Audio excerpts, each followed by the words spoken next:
এই কদরের রাতটা হচ্ছে এমন রাত যেটা খায়রুম মিন আলফি শাহর, 1000 মাসের চেয়েও সেরা। 1000 মাস লাগাতার ইবাদত করলে যে সওয়াব, কদরের রাতে ইবাদত করলে এর সমান সওয়াব হবে নাকি? সমান হবে না। আল্লাহ তাআলা বলেছেন খায়রুম মিন আলফি শাহর, না, এর চেয়েও শ্রেষ্ঠ, এর চাইতেও বেশি। 1000 মাসে, অর্থাৎ 1000 মাসে হয় 83 বছর 4 মাস। তো কদরের রাতে যদি আমরা ইবাদত করি তাহলে 83 বছর 4 মাস ইবাদত করলে যে সওয়াব, সে সওয়াব আল্লাহ তাআলা আমাদের আমলনামায় নসিব করবেন। তো আমরা যেন এই কদরের রহমত বরকত থেকে যেন আমরা বঞ্চিত না হই। তো রাসূল সাল্লাল্লাহু আলাইহি ওয়াসাল্লামকে সান্ত্বনা দেওয়ার জন্য, যে হে নবী আপনি চিন্তিত হবেন না, বনি ইসরাইলের অনেক লোক 1000 বছর হায়াত পেয়েছে, শত শত বছর ইবাদত করেছে, জিহাদ করেছে, তারা হায়াত পেয়েছে বেশি কিন্তু তারা কদর পায়নি। আর আপনার উম্মতকে আমি হায়াত দিয়েছি কম কিন্তু তাদেরকে কদর দিয়েছি। সুবহানাল্লাহি বিহামদি, লাইলাতুল কদর দিয়েছি, যে কদরের রাত 1000 মাসের চেয়েও সেরা। তো এই কদরের রাতকে আবার লাইলাতুন মুবারাকাও বলা হয়েছে। ইন্না আনসালনাহু ফি লাইলাতিন মুবারাকা, এটা বরকতময় রাত।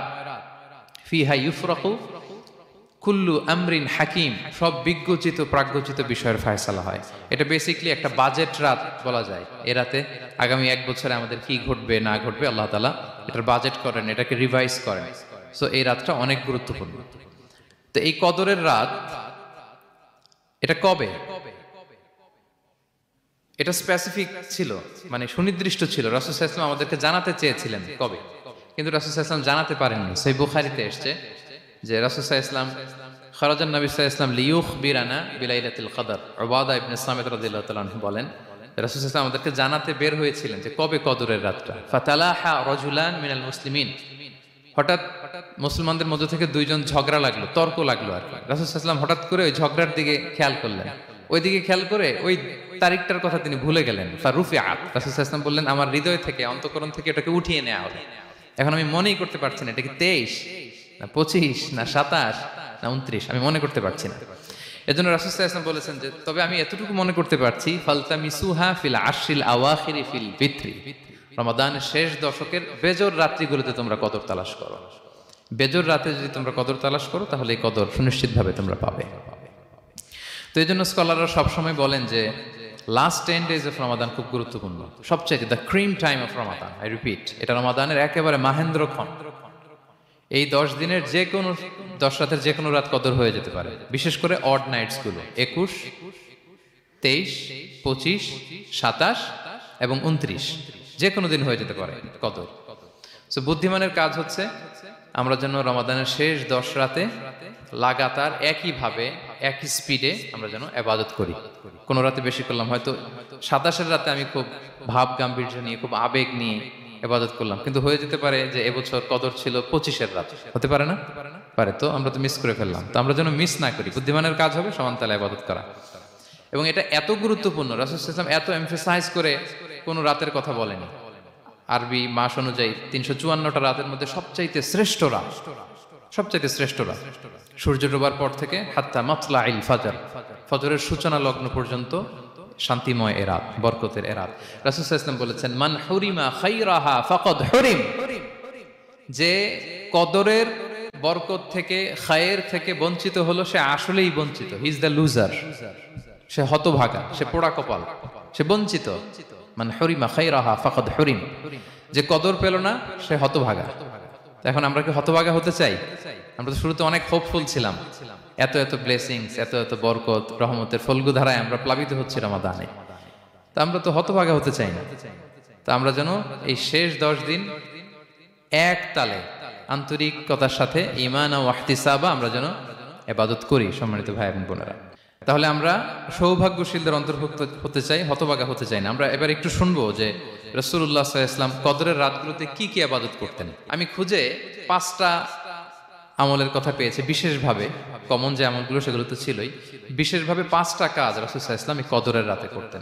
1 নম্বর কাজ হচ্ছে তিনি সারা রাত জেগে ইবাদত করতেন এবং পরিবারের লোকদেরকে ঘুমোতে দিতেন না, উঠিয়ে দিতেন। বছরের অন্য কোনো সময়ে সারা রাত জেগে ইবাদত করার কোনো নজির রাসূল সাল্লাল্লাহু আলাইহি ওয়াসাল্লামের জীবনে ছিল না। সব রাতে ঘুমাতেন। আমি জোহর বারুতে একটা কনভেনশনে the daily routine of prophet সাল্লাল্লাহু আলাইহি ওয়াসাল্লাম একটা আলোচনা করেছিলাম, যেখানে রাসূল সাল্লাল্লাহু আলাইহি ওয়াসাল্লামের দৈনন্দিন জীবনের রুটিন আলোচনা করেছিলাম। সেখানে আমরা বলেছি যে রাসূল সাল্লাল্লাহু আলাইহি ওয়াসাল্লামের দৈনন্দিন অভ্যাস ছিল তিনি এশার পরেই তাড়াতাড়ি ঘুমিয়ে পড়তেন আর মিড নাইটে উঠতেন। রাসূল সাল্লাল্লাহু আলাইহি ইসলামের কর্মদিবস শুরু হতো মিড নাইটে। আমাদের তো সকালে আরো অনেক পরে শুরু হয়। রাসূল সাল্লাল্লাহু আলাইহি ইসলামের কর্মদিবস শুরু হতো বেসিক্যালি মিড নাইটে। এশার পরে কথাবার্তা না বলে আগে ঘুমোতে যেতেন, মিড নাইটে উঠতেন, কিন্তু ঘুমাতেন। ঘুম ছাড়া রাত কাটাতেন না। সারা বছরের এটা ছিল যে এশার পর পরে ঘুমোতে যেতেন, except the last 10 days of Ramadan. রমাদানের শেষ 10 রাতে রাসূল সাল্লাল্লাহু আলাইহি ওয়াসাল্লাম ঘুমাতেন না। এই 10 দিনের ব্যাপারেই পাওয়া যায় সারা রাত জেগে তিনি ইবাদত করতেন।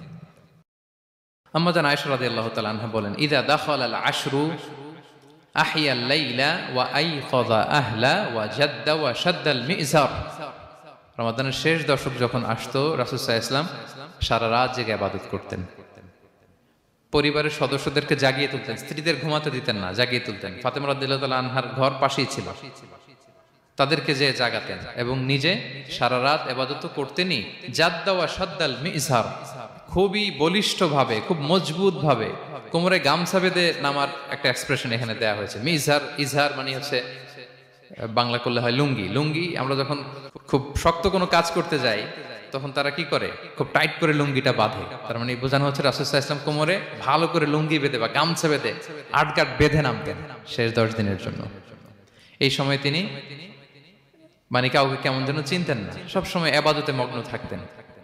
এটা আমরা করতে পারি যে শেষ 10 দিনে, আর যেহেতু 3 দিন বাকি, আমরা একটা স্পেশাল প্ল্যান করতে পারি যে আমরা আমাদের সর্বোচ্চটুকু উজাড় করে দিয়ে লাস্ট 10 days অফ রমাদানের এই বরকত আমরা হাসিল করব, এটা যেন আমাদের মিস না হয়।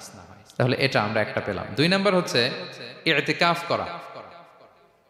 রাসূলুল্লাহ সাল্লাল্লাহু আলাইহি ওয়াসাল্লাম রমাদানের শেষ 10 দিন ইতিকাফ করতেন। আমাদের আয়েশা রাদিয়াল্লাহু তাআলা আনহা বলেন, কানা ইয়াতাকিফুল আশরাল আওয়াখির মিন রমাদান। রমাদানের শেষ দশকে তিনি ইতিকাফ করতেন। হাত্তা তাওয়াফাহুল্লাহ, ওনার ইন্তেকালের আগ পর্যন্ত এই অভ্যাসটাই তিনি জারি রেখেছেন। সুম্মা আতাকাফা আজওয়াজুহু মিন বাদে, তারপরে ওনার স্ত্রীরা ইতিকাফ করেছেন। আরেক বর্ণনায় এসেছে ইয়াতাকিফু কুল্লা রমাদান 10 আইয়াম, প্রতি রমাদানে তিনি 10 দিন ইতিকাফ করেছেন। কিন্তু যেই বছর তিনি ইন্তেকাল করবেন সে বছর তিনি 20 দিন ইতিকাফ করেছিলেন। প্রতি রমাদানে 10 দিন, আর যে বছর ইন্তেকাল করবেন সে বছর কয় দিন? 20 দিন তিনি ইতিকাফ করেছিলেন মসজিদে নববীতে। তাহলে আমরা এই রমাদানের শেষ দশকে এটা করতে পারি। 2 নম্বর পয়েন্ট হচ্ছে ইতিকাফ করা। যারা আমরা করিনি তারা আমরা ইতিকাফ করতে পারি। আমাদের আইআইএম এর মসজিদ এটা ইতিকাফের জন্য একটা উর্বর জায়গা। আমরা যখন এই ক্যাম্পাসে ছিলাম তখন দেখেছি যে এখানকার ইতিকাফের পরিবেশ যে এত সুন্দর, এটা কল্পনাই করা যায় না। অসাধারণ পরিবেশ। আপনি যদি ইতিকাফ নাও করেন, রাত 2টা বা 3টার দিকে সেন্ট্রাল মস্কে এসে বসে থাকলেও হবে।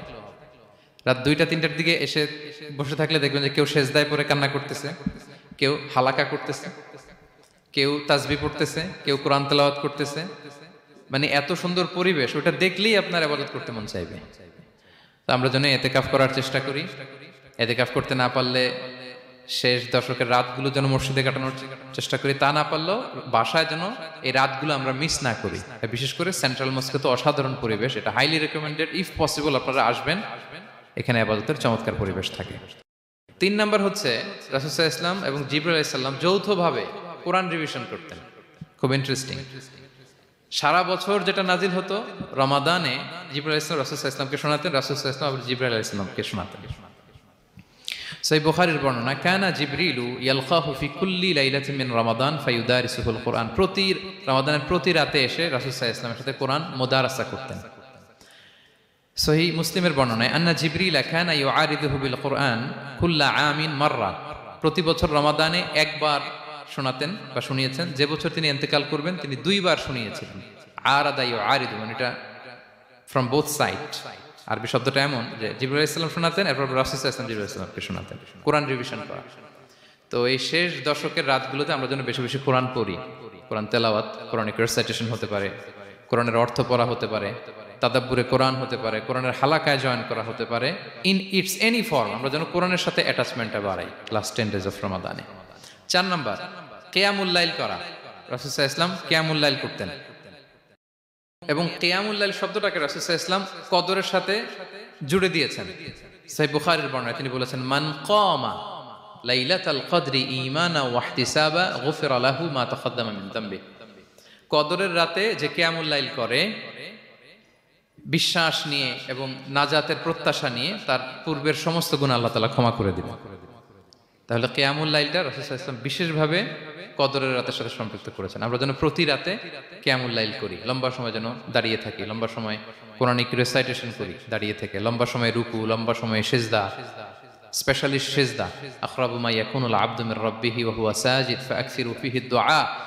বান্দা যখন সিজদায় থাকে আল্লাহ সবচেয়ে কাছে থাকে, তো আমরা তো আল্লাহর সবচেয়ে কাছে যেতে চাই এই ক্রিম টাইমটাতে, কি বলেন? আমরা যেন লম্বা সময় সিজদাতে থাকি। কিন্তু আমাদের অনেকের যেটা হয়, নামাজে তাড়াহুড়ো, অনেকের সব ব্যস্ততা যখন নামাজে দাঁড়াই এরকম হয়ে যায়। রাসূল সাল্লাল্লাহু আলাইহি ওয়াসাল্লামের সালাত যদি আমরা খেয়াল করি, বিশেষ করে কিয়ামুল লাইলে এত যে সুন্দর ছিল, আম্মাজান আয়েশা রাদিয়াল্লাহু তাআলা আনহাকে জিজ্ঞেস করা হয়েছিল যে হে আম্মাজান, রাসূল সাল্লাল্লাহু আলাইহি ওয়াসাল্লামের কিয়ামুল লাইল কেমন ছিল, কিভাবে কিয়ামুল লাইল করতেন? তা আম্মাজান আয়েশা দেখেন ওনার এক্সপ্রেশনটা কত সুন্দর। তিনি বলেছেন ফালা তাসআল আন হুসনিহিন্না ওয়া তুলিহিন্না। রাসূল সাল্লাল্লাহু আলাইহি ওয়াসাল্লামের কিয়াম যে কত সুন্দর ছিল, কত লম্বা ছিল, আমায় জিজ্ঞেস করো না, আমি বলতে পারবো না। আমরা অনেক সময় যখন খুব বেশি চমৎকার কিছু হয় তো আমরা কি বলি, ভাই এত সুন্দর ছিল আমি বোঝাতে পারবো না, এরকম বলি না যে এত অসাধারণ আমি বলে বোঝাতে পারবো না। বাংলাতেও কিন্তু আমরা বলি এত চমৎকার বলে বোঝাতে পারবো না, শব্দের বুননে, ভাষার বুননে আমি ফুটিয়ে তুলতে পারবো না। তো আম্মাজান আয়েশা এটাই বলেছিলেন ফালা তাসআল আন হুসনিহিন্না ওয়া তুলিহিন্না। রাসূল সাল্লাল্লাহু আলাইহি ওয়াসাল্লামের রাতের নামাজ কিয়ামুল লাইল যে কত সুন্দর ছিল, কত দীর্ঘ ছিল, লম্বা ছিল, আমায় জিজ্ঞেস করো না, আমি বলে বোঝাতে পারবো না। সুবহানাল্লাহি ওয়া বিহামদি। আমরা যেন লম্বা সময় কিয়ামুল লাইল করি। আম্মাজান আয়েশা রাদিয়াল্লাহু তাআলা আনহা আরো বলেন কানা ইয়াকুমু মিনাল লাইলি হাত্তা তাতাফাত্তারা কদামা। এত দীর্ঘ সময় দাঁড়িয়ে থাকতেন, থাকতে থাকতে ওনার পা ফুলে যেত, পা দুটো ফুলে যেত। আপনিও দীর্ঘ সময় দাঁড়িয়ে দেখেন যে পায়ে ঝিম ধরে যাবে, পা ফুলে যাবে, এটা করতেন রাসূল সাল্লাল্লাহু আলাইহি ওয়াসাল্লাম। তো আম্মাজান আয়েশা বলেন ইয়া রাসূলুল্লাহ লিমা তাসনাউ হাযা ওয়া ক্বাদ গুফিরা লাকা মা তাকদ্দামা মিন যামবিকা মা তাআখার। আপনি এত কষ্ট কেন সহ্য করেন নিজের দেহের উপরে? আপনার তো আগের পরের সব গুনাহ মাফ। আদতে তো রাসূল সাল্লাল্লাহু আলাইহি ওয়াসাল্লামের গুনাহই নেই, তিনি নিষ্পাপ। এত কষ্ট কেন করেন? আপনার আগের পরের সবই তো মাফ করে দেয়া হয়েছে, কেন করেন? রাসূল সাল্লাল্লাহু আলাইহি ওয়াসাল্লাম উত্তর করেছেন আফালা উহিব্বু আন আকুনা আবদান শাকুরা। আয়েশা, আমি কি শুকরগুজার বান্দা হতে পছন্দ করব না? আল্লাহ তাআলা আমাকে তার রহম এবং করমে সব মাফ করে দিয়েছেন, কিন্তু আমি কি শুকরগুজার হব না? আমি কি আমার রোলটা প্লে করব না? আমি কি নিজেকে সঁপে দেব না আল্লাহ তাআলার কাছে জায়নামাজে? তো এটা ছিল সংক্ষেপে রাসূল সাল্লাল্লাহু আলাইহি ওয়াসাল্লামের কিয়ামুল লাইলের ধরন। এভাবে তিনি দীর্ঘ সময় কিয়ামুল লাইল করতেন। আমরা যেন এটা করি। সেন্ট্রাল মস্কে কিয়ামুল লাইল এবছরও নিশ্চয়ই হচ্ছে, আমরা যেন অংশগ্রহণ করি। 5 নম্বরে রাসূল সাল্লাল্লাহু আলাইহি ওয়াসাল্লাম দোয়া করতেন। এই কদরের রাতগুলোতে খুব বেশি বেশি দোয়া করতেন। দোয়া নিয়ে আমরা একটা জুমার খুতবা দিয়েছিলাম, সেখানে আমরা বলেছিলাম যে দোয়া হতে হবে খুব আন্তরিক দোয়া, রোবোটিক দোয়া যেন না হয়। আপনার আবেগ, ভালোবাসা, মনের মাধুরী মিশিয়ে, চোখের পানি মিশিয়ে, অশ্রু সিক্ত করে এই দোয়াটা করতে হবে, তাহলে সে দোয়া আল্লাহর কাছে কবুল হবে। আমরা যেন আমাদের ভাব, আবেগ সব ঢেলে দিতে পারি আমাদের দোয়াতে, আমাদের সিজদায়, আমাদের কিয়ামুল লাইলে। এবং যে কোনো ভাষায় কোরআনিক দোয়াগুলো রেকমেন্ডেড, হাদিসের মাসুরগুলো রেকমেন্ডেড।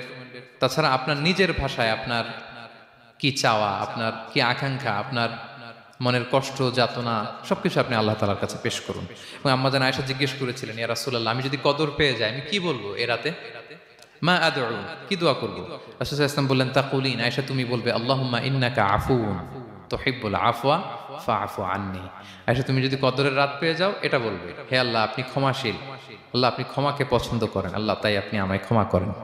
হে আল্লাহ আপনি ক্ষমাশীল, আপনি ক্ষমাকে পছন্দ করেন, আল্লাহ আপনি আমাকে ক্ষমা করেন। এই দোয়াটা আমরা যেন বেশি বেশি করি। আমার সাথে সাথে সবাই একটু পড়ুন মেহেরবানি করে। আল্লাহুম্মা ইন্নাকা আফুউন তুহিব্বুল আফওয়া ফাআফু আন্নি। আল্লাহুম্মা ইন্নাকা আফুউন তুহিব্বুল আফওয়া ফাআফু আন্নি। হে আল্লাহ আপনি ক্ষমাশীল, আপনি ক্ষমা করাকে পছন্দ করেন, আল্লাহ আমাকে ক্ষমা করেন। আমরা আমাদের নিজেদের ভাষায় অনেক দোয়া করতে পারবো, কিন্তু রাসূল সাল্লাল্লাহু আলাইহি ওয়াসাল্লামের শেখানো দোয়াগুলো এটা হচ্ছে মানে very precise in wording but comprehensive in meaning. এটার অর্থ, এটার আবেদন এটা অনেক বেশি।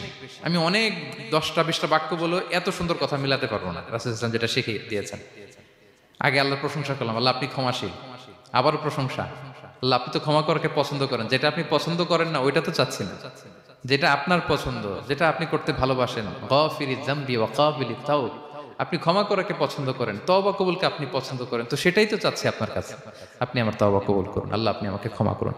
সো এই